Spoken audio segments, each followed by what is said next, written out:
ngayon, how do you know which one actually works, di ba? Para sa ating guest, she opted for the right approach to weight management. Ano nga ba itong PRA na ito? Sabay-sabay nating alamin from our guest. She's a pulmonary physician at naka-experience ng remarkable changes in her health and body after undergoing this program. Ladies and gentlemen, from 124 pounds to 112 pounds. Ayan. Wow. Here's Dr. Marjorie Baltazar. Hi, Eto na, bakit ka naman nag-weight loss pa ng after 124 pounds? Nahiya naman ako, Doc, sa 124 pounds mo. Actually, tingin ko rin na sarili ko na hindi mataba. But Tingnan mo si Ate yung oo. to take care of myself, nakita ko yung mga bulges. So, Doktor, ano ba itong the right approach or tinatawag natin PRA? It's a kind of weight management program. Tapos, 3 pillars yun. We do good nutrition, proper exercise, and the right supplements that you take. So, easy talaga doon. The major portion of that is following good nutrition. So, kumbaga, if I get into the program, for instance, pwedeng iba yung mga supplements na iti-take ko compared to, let's say, a meal. Oo, depende ba ito sa weight at sa height dahil magkaiba kami ng katawan? Hindi.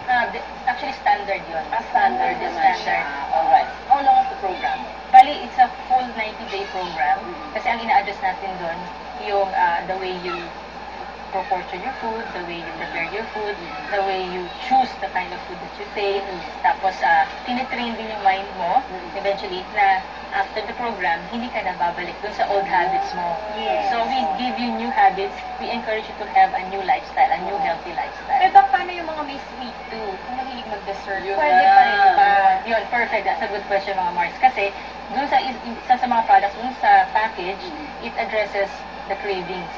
Nakakababa siya ng cravings. Yeah, tapos yung stress, di ba lahat ng mga nag-diet at sa stress? Yes! Yun, ina-address niya yun. Yung Doc, Yun. gutom ako.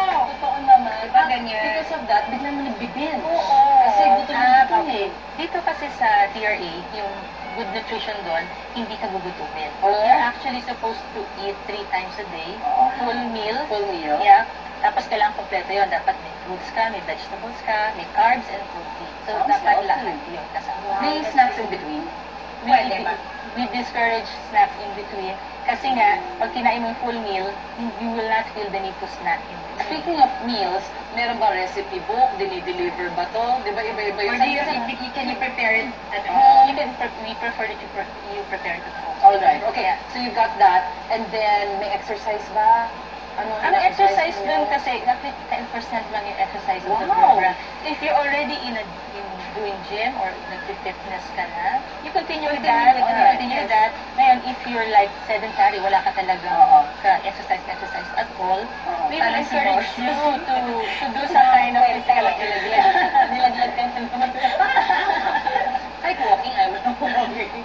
Couch potato talaga ako. Talaga? Kaswerte mo naman, Mars. Wala pa akong mga anak. Baka malay nyo, pag nagbuntis ako, bigla na lang, hindi na babalik kahit i-enjoy ko na lang. Hindi natin masabi. Doc, ito pala, ano yung mga changes na naramdaman niyo sa katawan niyo when you lost that much weight after your 3-month program? Siyempre, unang-una ko na-feel yung mas mataas ang energy level Yes. ko. Oo. Kasi hindi ako masyadong hinihingal. Ayaw siya sa pagod. Oo, hindi ko sa pagod kahit umaakit ka, Oo. nagdanan. Gusto ko Tapos hindi ako malikot. siya nagkakasakit. Alright. Ay, good ko yan. Oo, isa yun sa mga na-feel ko talaga. Oo. Siyempre, secondary talaga. Gumanda talaga yung shape ng katawan. Which is yung talaga yung goal mo, di ba? Oo, Naging sexy ka. Yeah. Madaling mag-fit ng mga damit. Nandito yung, ano tawag dito? Karadas. Hand. Eh, nag-regard namin to measure how much fat is lost. Alright. Ang mini-measure talaga yung body composition mo. So, sasabihin niya how much body fat you have, how Alright. much visceral fat, how much subcutaneous fat. It can also compute your muscle mass. Oh, okay. Ano yung goal? Mataas na muscle mass? Ano yung Yeah, you want to improve your muscle mass Oo. and decrease your visceral fat. visceral fat? Ano ibig sabihin ng visceral fat?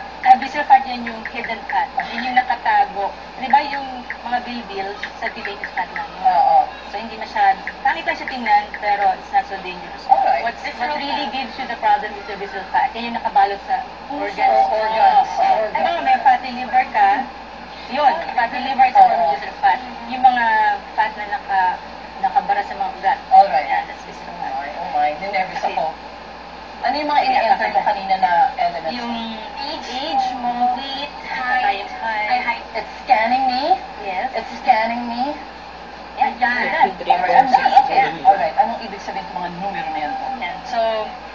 53.6 kilos.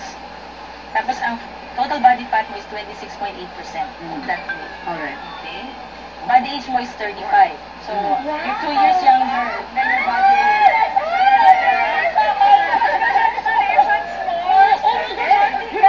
Yun ang gusto Kaya gusto natin, di ba? Visceral fat mo is 3, so it's acceptable. It's good. It's Healthy good. ka talaga.